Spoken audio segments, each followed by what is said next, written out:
Hello friends, welcome to Srirama's kitchen. ఇవాళ మన కిచెన్లో మామిడికాయ రసం తయారీ విధానం చూపించబోతున్నామండి. ఈ సమ్మర్ సీజన్లో దొరికే పచ్చి మామిడికాయలతో చేసుకున్న ఈ రసం పుల్లగా టేస్ట్ చాలా బాగుంటుంది. ఒకసారి ట్రై చేయండి. ఈ మామిడికాయ రసానికి పుల్లటి మామిడికాయ ఉంటే టేస్ట్ చాలా బాగుంటుంది. మామిడికాయని శుభ్రంగా కడుక్కున్న తర్వాత మామిడికాయ తొక్క తీసేయాలి. నేను తీసుకున్న మామిడికాయ పుల్లగా ఉంది, అందుకే ఒక మామిడికాయ తీసుకున్నాను. ఇలా మామిడికాయ తొక్క తీసేసిన తర్వాత మామిడికాయని చిన్న ముక్కలుగా కోసుకోవాలి. మీరు కావాలంటే ఇలా ముక్కలుగా కాకుండా మామిడికాయని తురుముకొని కూడా వాడుకోవచ్చు. ఇలా ముక్కలుగా చేసుకున్న మామిడికాయని మనం రసం చేసుకున్న గిన్నెలో వేసుకోవాలి.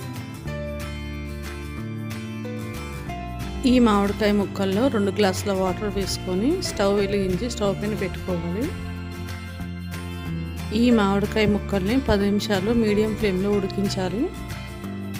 ఈ మామిడికాయ ముక్కల్లో నుంచి పచ్చివాసన పోయేంత వరకు మెత్తగా ఉడికించాలి. మామిడికాయ ముక్కలు కొద్దిగా చల్లారిన తర్వాత మిక్సర్ జార్లో వేయాలి. అలాగే మీ రుచికి సరిపడా పచ్చిమిరపకాయలు వేసుకోవాలి. అందులోనే 1 స్పూన్ సాల్ట్ వేయాలి. కొద్దిగా వాటర్ వేసుకొని మెత్తని పేస్ట్ చేయాలి.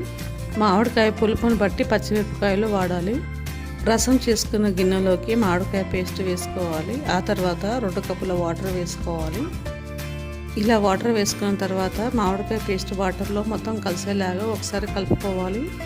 ఇప్పుడు ఈ మామిడికాయ రసం స్టవ్ పైన పెట్టుకున్న తర్వాత 1/2 స్పూన్ పసుపు వేయాలి.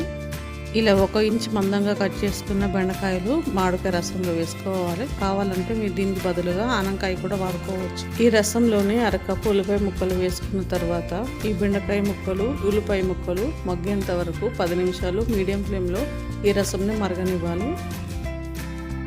ఈ రసంలో సాల్ట్ వేసుకొని 5 నిమిషాలు లో ఫ్లేమ్లో మరగనివ్వాలి. ఈ రసం మరుగుతుంది కదా, బెండకాయ ముక్కలు ఉల్లిపాయ ముక్కలు మెత్తగా మగ్గిపోయి ఇప్పుడు ఈ మామిడికాయ రసం చిక్కబడడం కోసం 2 స్పూన్స్ కార్న్ఫ్లోర్ వాటర్ని ఈ మామిడికాయ రసంలో వేసి కలుపుకోవాలి. కార్న్ఫ్లోర్కి బదులుగా మీరు బియ్య పిండి కూడా వాడుకోవచ్చు. కార్న్ఫ్లోర్ వాటర్ వేయడం వలన రసం చిక్కబడమే కాకుండా టేస్ట్ చాలా బాగుంటుంది. ఇప్పుడు ఈ రసాన్ని 5 నిమిషాలు మరగనించి స్టవ్ ఆఫ్ చేసుకోవాలి.